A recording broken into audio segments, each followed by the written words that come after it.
แดงชื่อเสียงของน้องมาแหงถ้าจะขันแข่งกินน้องบ่ลงสาวบ้านแคมทาเหมือนถือคาถามัดใจให้หลงได้พบเจ้าแล้วโสมยงคืนนั้นงานบุญปีกายบ้านในนิยายที่อายลงมาควันแพงคิดฮอดสาวบ้านควายแดงบ่ได้เก่งเบาให้เสียหายก้าวกันมานานนั้นเป็นบ้านที่ควยปากใด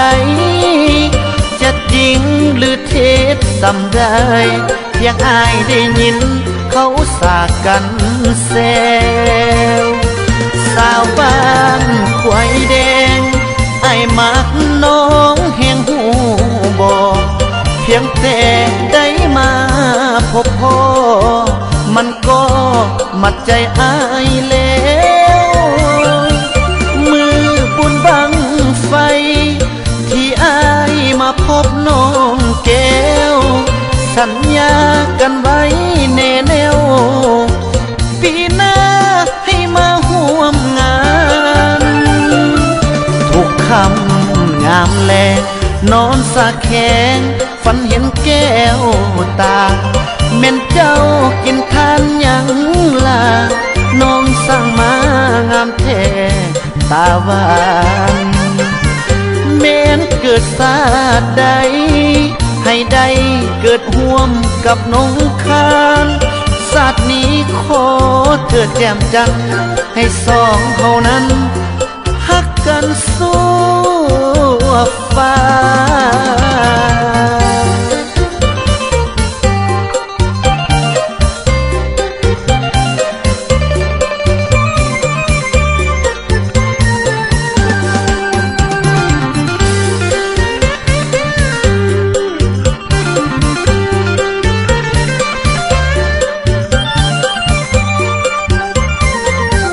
สาวบ้านควายแดง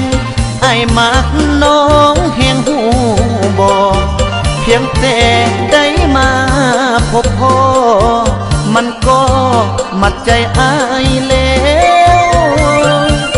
มือบุญบังไฟที่อายมาพบน้องแก้วสัญญากันไว้แน่แน่วปีหน้าให้มาห่วมงานทุกคำงามแลนอนสะแขงฝันเห็นแก้วตาแม่นเจ้ากินทานยังล่ะน้องสั่งมางามแท้ตาหวานแม่นเกิดศาสตร์ใด